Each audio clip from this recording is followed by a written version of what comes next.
Assalamualaikum warahmatullahi wabarakatuh. Waalaikumsalam warahmatullahi wabarakatuh. Wabarakatuh. Selamat pagi semuanya. Pagi Ibu. Pagi Ibu.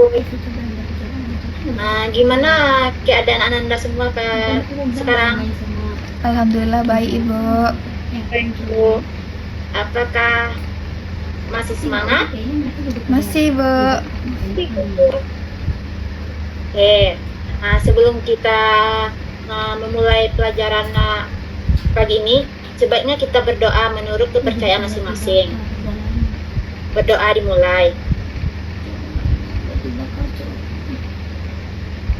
Berdoa selesai. Baiklah, Ibu mau ambil absen dulu. Nanti siapa yang tidak menjawab absen Ibu, nanti Ibu bikin alfa ya. Indi? Hadir Bu. Aulia?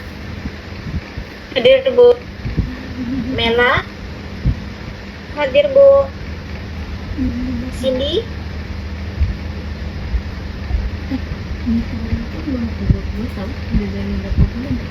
Hadir Bu. Oke. Nah, anak-anak, hari ini kita belajar tentang sesuatu yang kita pahami sebagai warga negara.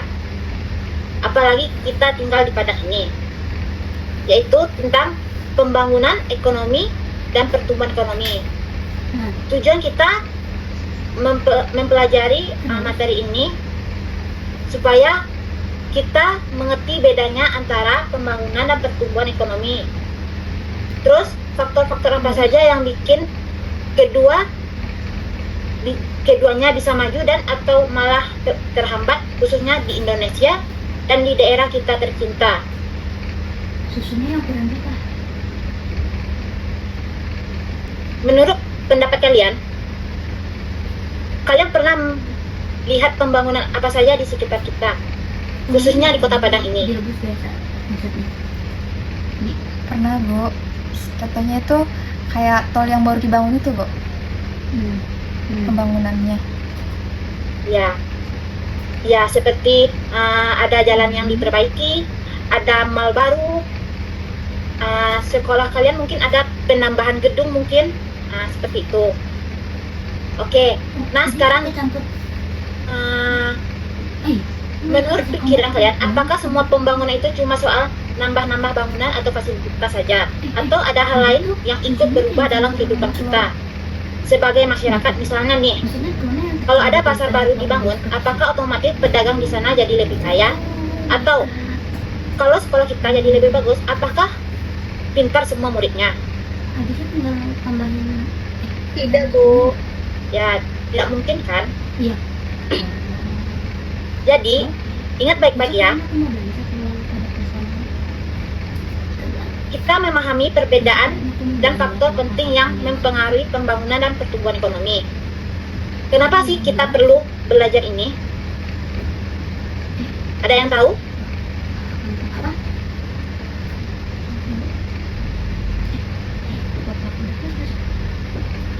Ya, karena ini menyangkut masa depan daerah kita, masa depan negara kita, bahkan mungkin masa depan usaha kalian nanti.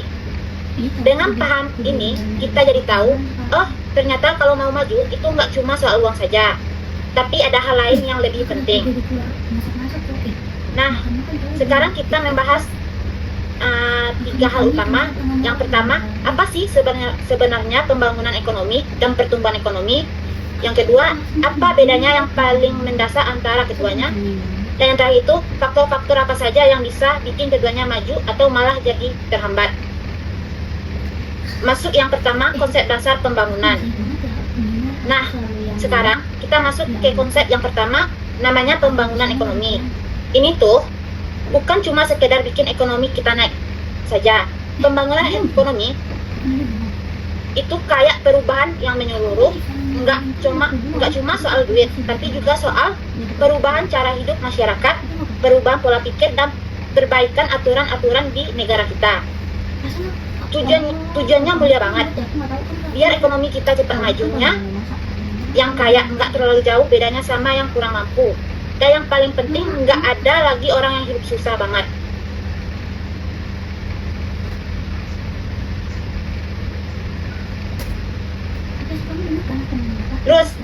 Terus gimana caranya kita tahu kalau suatu daerah atau negara itu lagi membangun ekonominya? Sebenarnya ada alat ukurnya namanya indikator. Salah satunya yang paling terkenal itu Indeks Pembangunan Manusia atau disebut IPM. IPM ini kayak rapor buat kualitas hidup manusia. Dilihat dari berapa lama rata-rata orang bisa hidup sehat, berapa lama mereka sekolah, dan bagaimana standar hidup mereka. Selain itu, kita juga lihat angka kemiskinan dan gimana pembagian pendapatan di masyarakat. Ada namanya indeks ini buat mengukurnya. Dan selanjutnya yaitu konsep dasar pertumbuhan ekonomi. Konsep yang kedua ini, kalau pembangunan tadi luas, sedangkan pertumbuhan ini lebih fokus pada peningkatan kemampuan suatu negara buat bikin barang dan jasa lebih banyak lagi. Biasanya diukur dari pendapatan nasional kita yang naik terus dalam waktu yang lama.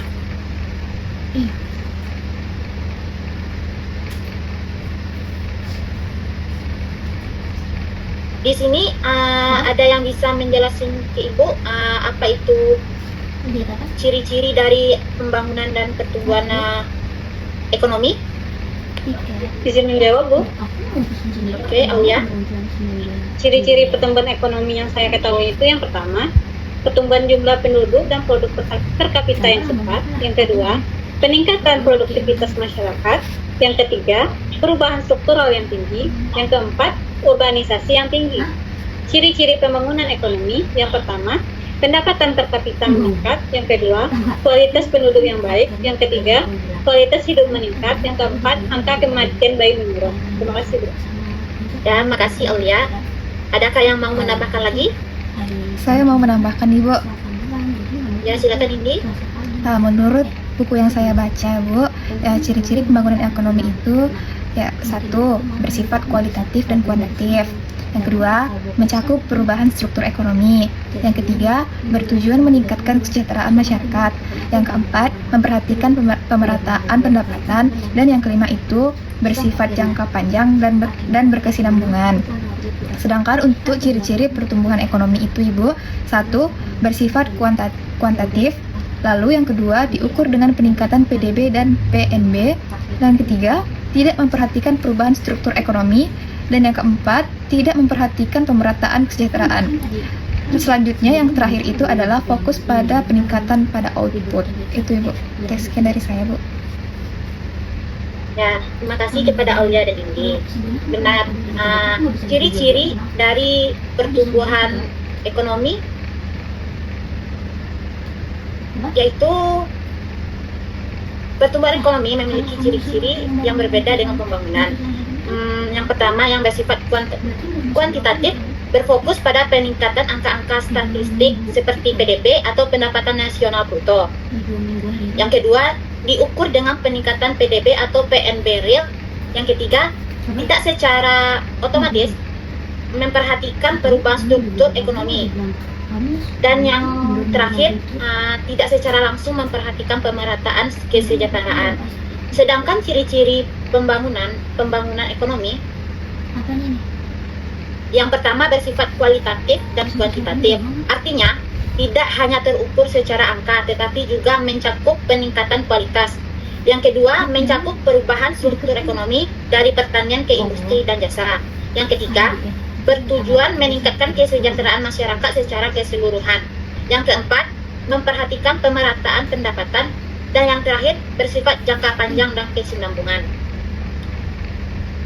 Tapi ya, kalau bisa aku tanggal 3-nya langsung balik. Materi kita pada hari ini cuma sampai di situ. Ya, aku bilang fungkus, Mei. Di sini Ananda semua udah paham apa yang Ibu jelaskan tadi? Apakah masih ada yang kurang dimengerti? Iya kan, bukan video. Sudah, Bu. Iya. Sudah, Bu. Oh, enggak. Videonya kan harus bahas. Baiklah, di sini Ibu kasih tugas diskusi coba dibagi satu kelompok 2 orang. Coba analisis bagaimana pembangunan ekonomi yang pesat berdampak pada kehidupan masyarakat. Coba Anda diskusikan, Ibu kasih waktunya 10 menit. Nanti dipresentasikan.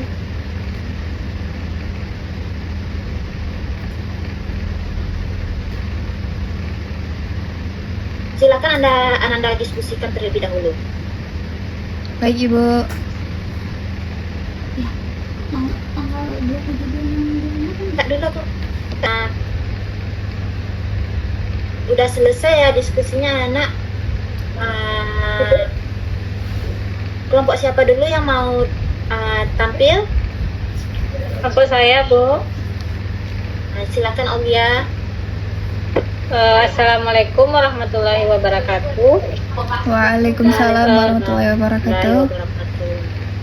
Saya perwakilan dari kelompok 1 yang beranggotakan saya sendiri, Sri Aulia. Yang kedua, Cindy, akan mempresentasikan hasil diskusi kami. Setelah kami menganalisis pertanyaan yang Ibu berikan, yaitu bagaimana pembangunan ekonomi yang pesat berdampak pada kehidupan masyarakat. Kami menemukan jawaban, yaitu pembangunan ekonomi yang pesat membawa dampak luas terhadap kehidupan masyarakat, baik dari sisi positif maupun negatif. Dampak positifnya adalah, yang pertama, peningkatan taraf hidup dan kesejahteraan. Pertumbuhan ekonomi umumnya meningkatkan pendapatan per kapita masyarakat, sehingga daya beli dan standar hidup masyarakat pun naik. Hal ini terlihat dari kemudahan masyarakat dalam memenuhi kebutuhan pokok, akses ke barang dan jasa, serta meningkatnya harapan hidup. Yang kedua, penciptaan lapangan kerja. Pembangunan ekonomi mendorong pertumbuhan sektor industri, jasa, dan perdagangan, sehingga membuka banyak peluang kerja baru. Ini membantu mengurangi tingkat pengangguran dan meningkatkan pendapatan masyarakat. Yang ketiga, kemudahan akses dan mobilitas. Pembangunan infrastruktur seperti transportasi dan teknologi informasi mempermudah mobilitas masyarakat dan memperluas akses ke pendidikan, layanan kesehatan, serta sumber informasi. Yang keempat, perkembangan ilmu pengetahuan dan teknologi. Pesatnya pembangunan ekonomi mendorong inovasi dan adopsi teknologi baru, yang pada gilirannya mempermudah kehidupan sehari-hari dan meningkatnya efisiensi berbagai sektor. Yang kelima, peningkatan persediaan barang dan jasa. Produksi barang dan jasa meningkat, sehingga kebutuhan masyarakat lebih mudah terpenuhi dan kelangkaan barang pokok dapat diminimalisir. Yang kedua yaitu dampak negatifnya. Yang pertama, ketimpangan sosial dan ekonomi. Pembangunan ekonomi yang tidak merata dapat memperlebar kesenjangan antara kelompok kaya dan miskin. Mereka yang memiliki modal dan akses sumber daya cenderung lebih diuntungkan. Sementara, kelompok rentan hanya menjadi tenaga kerja tanpa peningkatan kesejahteraan yang signifikan. Yang kedua, degradasi lingkungan. Eksploitasi sumber daya alam secara besar-besaran untuk mendukung pertumbuhan ekonomi seringkali menyebabkan pencemaran, kerusakan lingkungan, dan menipisnya sumber daya alam. Hal ini berdampak pada kualitas hidup masyarakat jangka panjang. Yang ketiga, perubahan sosial dan budaya.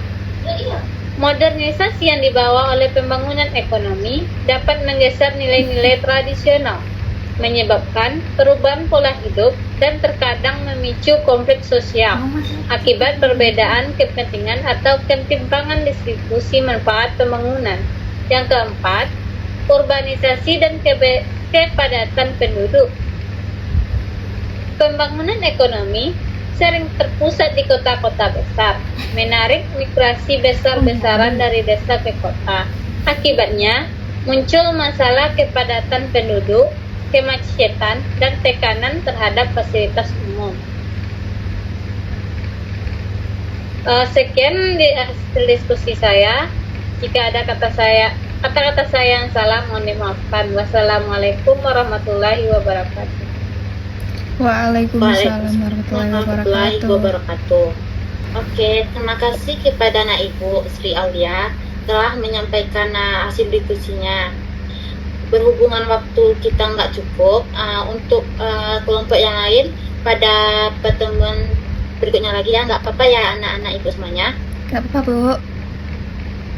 Nah, untuk penyampaian materi, apakah ada pertanyaan dari anak-anak Ibu atau mungkin menambahkan materinya apabila mungkin Ibu kekurangan materi menyampaikannya? Indi, Bu, ingin menambahkan materi, Bu. Oh, Indi, silakan Indi. Nah, jadi Bu, materi yang belum Ibu sampaikan dari buku yang saya baca itu mengenai faktornya, Bu.